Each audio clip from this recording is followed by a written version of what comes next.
This is the GOP Republican primary voters. You can see former President Trump at 56, Ron DeSantis at 22, and the number 3 candidate there at 5%. How is it that Vivek Ramaswamy is ahead of a former vice president, a sitting senator, and a former governor and ambassador? Well, what's most encouraging to our campaign is that that's against the backdrop of very low name ID still.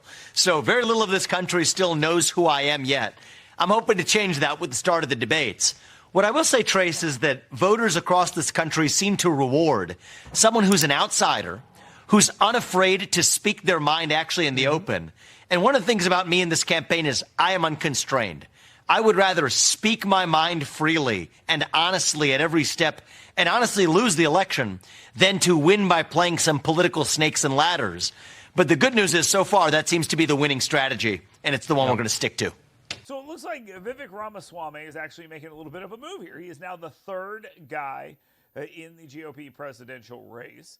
You'll find him behind Donald Trump, and then way behind him, Ron DeSantis, and then way behind him, Vivek Ramaswamy, surrounded by people like Nikki Haley and Mike Pence and Tim Scott and others. He's an interesting character. I don't think anyone denies that.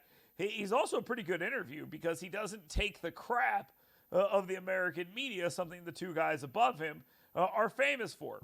The difference is he's getting out there and slugging it out with the American media, something most other people don't really want to do. He's got to do it because he's an unknown entity, and plus he's pretty good at it. Now, generic Donald Lemon fill-in number 12 on CNN is doing what everyone who works in the American media likes to do, basically making the argument that, hey, isn't Donald Trump bad? And shouldn't we only talk to you about that? Okay, we're done talking about that. All right, now, aren't you bad?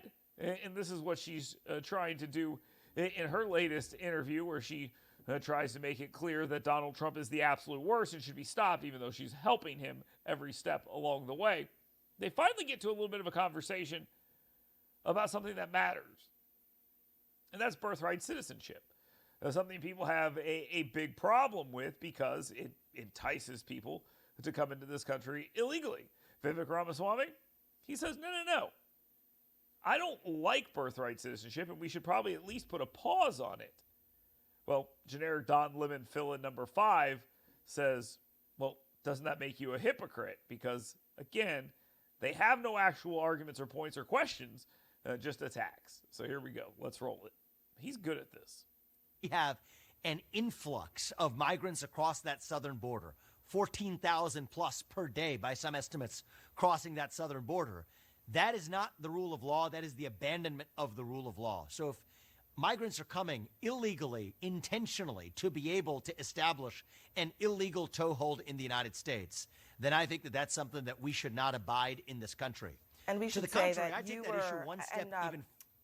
We should say also, I mean, both of your parents are immigrants to the United States, so you would have been a beneficiary of birthright citizenship, but you imagine this. Hey, your parents were immigrants. That is the entirety of the reason for the question. So she can try to say you're a hypocrite because you benefited from this, which is so stupid.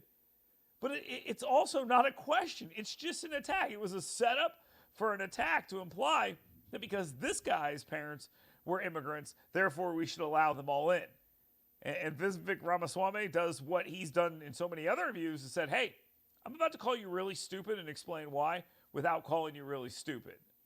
Now are saying you would ban that for people coming into the country. And what is the period of time for which that would be the case? For people coming into the country illegally. That's huge difference. Great point. And he absolutely smoked her right there. The key distinction. And people make this mistake all the time. And I think you got to be really careful when you talk about the difference between legal immigrants and illegal immigrants. One is founded on following the rule of law. The other is founded on breaking the rule of law. That might be the case, but I'm just saying that border birthright security and immigration are not the same issue.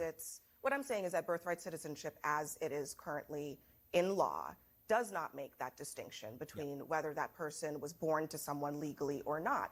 So you are saying that even though birthright citizenship for you was something that was in play, you would take it off the table now. And my question is also, how long would that be the case? And also, how would you do it? Would you go to...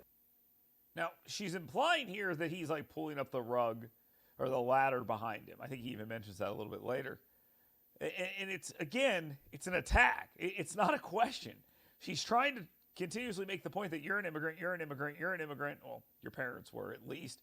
But your parents were immigrants, and drive that point home as if he's being hypocritical, even after he answers the question directly to her, addresses the point, says that it's ignorant to continue to compare these things. This ignorant Don Lemon clone replacement number 5 tries to continue doing the same thing. She doesn't stop. She just, oh, well, I don't care what answer you give me. I'm going to keep saying the same thing. And he's not having it. Congress for a constitutional amendment? Well, actually, I've supported the 28th Amendment to the Constitution. I'll actually go one step further on this, Abby, is that I don't think someone, just because they're born in this country, even if they're a sixth-generation American, should automatically enjoy all the privileges of citizenship until they've actually earned it. So one of the things I've said is that every high school student who graduates from high school should have to pass the same civics test that every immigrant has to pass in order to become a citizen of this country. I believe that there are civic duties attached to citizenship, so much so that I don't think you should automatically get your right to vote at age 18 unless you have passed that same citizenship test that immigrants have had to pass, right, or else have served the country. Understood. Understood. There's not much that she understands here at all. She is terrible at her job, and she will be in it for a very long time. And it's just embarrassing to watch this guy wax her on this issue. And you know what? I don't disagree with what he's saying. It should be a civics test to vote. It should be a civics test to run for office. All these things. It would wipe people out of office. I'm telling you, people in office would not pass that. And it surely would affect voters, and it would be a great idea. I fully support what this guy is talking about. Vivek Ramaswamy is making a great point here, and I am 100% on board with what he's saying, and I would love to see that actually work its way into law. Do I think it's going to do so? Do I think we'll ever see anything like that? Oh, no. Absolutely not. We'll never see anything even remotely like that because it's just too good of an idea. I mean, I hate to put it that way, but it really is just too good of an idea for us to see in the real world. And I like what I'm seeing from this guy. There was a great other interview that he did on Fox News where he talked about why he seems to be going up in the polls. And I think that was pretty good. Listen to this.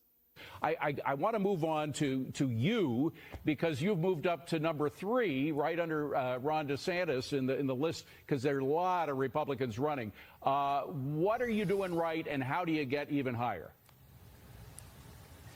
What we've been doing, David, is if you look at the metrics of the number of campaign events we've been doing, it blows the other candidates out of the water. So I'm using the same formula that's worked for me all my life in the business world and in academics before then. Hard work pays off. So we're putting in the work. The other thing that I'm doing is just speaking honestly. My entire campaign strategy is I don't really listen to message consultants for my message. My job is to let the voters of this country know who I am and what I believe. Whether they vote for me or not is their decision. But if I know that I've let them know who I am and what I believe, then I can put my head at night on the pillow and go to sleep. Yeah. I like it. I like what he's saying. I appreciate his message. I appreciate how he's delivering the message, and sticking it to the American media is always a good way to go about things. He's good. He's good here, and this was pretty impressive dealing with the Don Lemon clone on CNN. I think it was Abby Phillips. I mean, we'll just make sure we say her name at least once here, not that she matters. But he's doing the right thing here. He's rising in the polls. I don't think he has any chance of being president. I don't think he's running for that.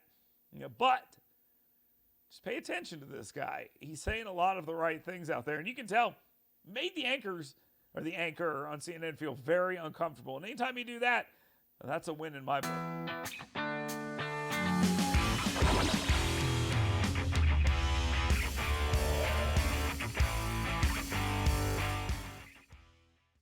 WVNN is the only radio station of relevance in North Alabama, with the most live and local talk you'll find anywhere. Start your day with the Dale Jackson Show every morning at 5 a.m., followed by the Yaffe program at 9. Dan Bongino is up at 11. Right Side Radio starts your afternoons at 2. And Mark Levin takes you home at 5 p.m. It's the best news talk anywhere. And it's only on News Talk 770 AM, 92.5 FM, WVNN.